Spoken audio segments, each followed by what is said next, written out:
श्री पूजा computer institute Nokha के YouTube channel पर आप सभी का हार्दिक स्वागत है। हमेशा की तरह आज फिर ऐसे में 10 बेहतरीन क्वेश्चन आप लोगों के लिए लेके आया हूँ जो आप लोगों की आगामी परीक्षा के लिए बहुत ही महत्वपूर्ण साबित होंगे। तो ज़्यादा समय ख़राब न करते हुए अपन देखते हैं कि आज का पहला क्वेश्चन है वो क्या बनता है। तो पहले क्वेश्चन के बारे में यदि अपन बात करें तो पहला क्वेश्चन आपके सामने है कि फ्लॉपी डिस्क की डेटा संग्रहण क्षमता कितनी है।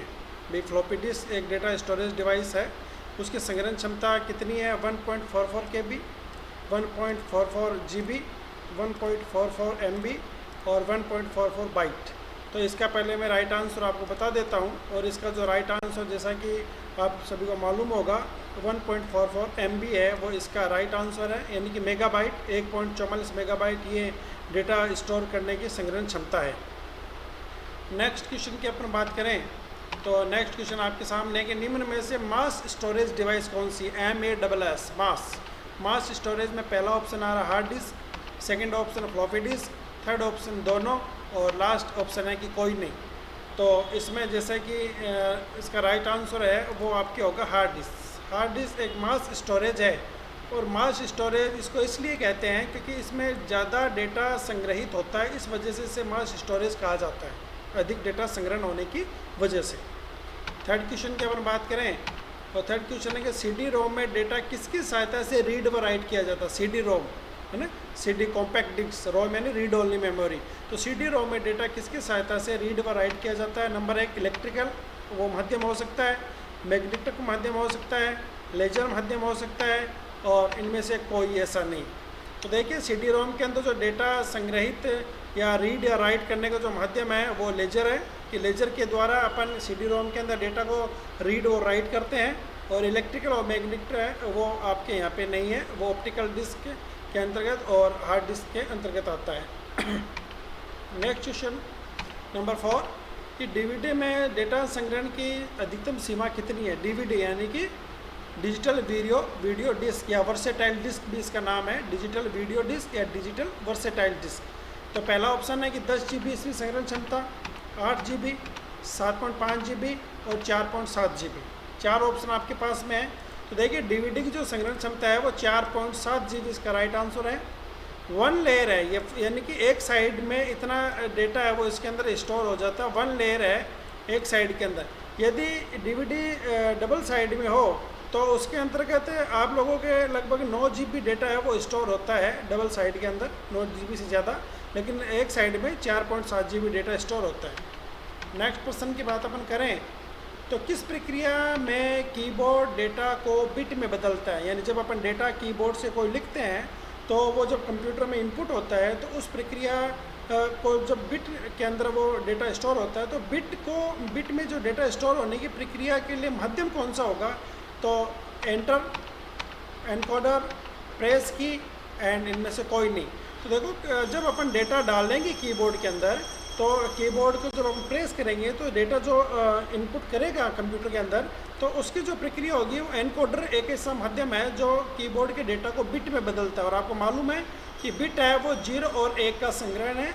0 और 1 के द्वारा बिट का अपन मानते हैं। 0 यानी कि किसी भी गलत प्रदर्शित करवाता है और 1 है किसी डेटा को राइट यानी सही प्रदर्शित करवाता है। प्रश्न नंबर 6 की अपन बात करें तो निम्न में से वह कौन सी कुंजी है जो कि कीबोर्ड में सर्वाधिक उपयोग आती है। यानी कीबोर्ड जो आपको पता है नॉर्मल 108 बटन होते हैं, इनमें सबसे ज़्यादा उपयोग आने वाली एंटर की, शिफ्ट की, अल्ट की एंड सभी। तो देखिए इसमें सबसे ज़्यादा जो डेटा की यूज आएगी वो आती है एंटर की। यानी एंटर की को अपन डेटा बार बार में जब अपन इनपुट कराना चाहते हैं, प्रोसेसिंग करवाने के लिए अपन बार बार में एंटर की का उपयोग लेते हैं जिसे कीबोर्ड के द्वारा डेटा वो स्टोर हो जाता है। तो एंटर की एक इसका राइट ऑप्शन है। क्वेश्चन नंबर 7 की अपन बात करें तो न्यूमेरिक कीपैड में कितनी कुंजी होती है। आपको पता है कि कीबोर्ड के राइट साइड के अंदर देखो एक न्यूमेरिक कीपैड होता है, ऊपर फंक्शन कीपैड होता है, अल्फा न्यूमेरिक कीपैड होता है, ऐसे करके 3-4 भागों में कीबोर्ड है वो बटा हुआ रहता है। इसमें राइट साइड में जो कितने बटन हैं उसके बारे में आपसे पूछा जा रहा है। तो 10, 17, 20 या 22। तो देखिए इसका जो राइट ऑप्शन आप लोगों के होगा, आपने कीबोर्ड यूज़ लिया है तो इसका राइट ऑप्शन होगा 17, क्योंकि 0 से लेकर 9 तक तो 10 तो हो जाएंगे आपके ये अंक, ठीक है। फिर इसके बाद में जोड़, बाकी, गुना, भाग, चार वो सिंबल आपके पास हो जाएंगे, तो हो गए 14। और उसके अलावा आप लोगों के पास में एक डॉट का सिंबल हो जाता है, एक नम लॉक का सिंबल हो जाता है, ठीक है। तो ऐसे करके टोटल जो कीबोर्ड की जो संख्या होगी वो टोटल हो जाएगी यहाँ पे, सॉरी न्यूमेरिक कीपैड की संख्या हो जाएगी 17, यानी 17 टोटल न्यूमेरिक कीपैड होती है, और फंक्शन की होती है वो 12 होती है। आठवां क्वेश्चन, वह कौन सी डिवाइस है जो चित्र या दस्तावेज को डिजिटल रूप में बदलता है? यदि आप अपनी फ़ोटो या कोई डॉक्यूमेंट आप कंप्यूटर के अंदर डालते हो, यानी कंप्यूटर में जब जाएगा तो डिजिटल कहलाएगा। तो स्कैनर, प्रिंटर, हार्ड डिस्क और नन। तो आपको पता ही होगा इसका आंसर, और वो राइट आंसर इसका होगा स्कैनर, यानी स्कैनर के द्वारा अपन किसी भी चित्र, इमेज या डॉक्यूमेंट को डिजिटल रूप में डाल सकते हैं। क्वेश्चन नंबर 9 की अपन बात करें यहाँ पे, तो प्रकाशीय तकनीक का प्रयोग किस में होता है? यानी कि ऑप्टिकल जो है, फाइबर ऑप्टिकल के बारे में अपन बात कर चुके हैं पहले।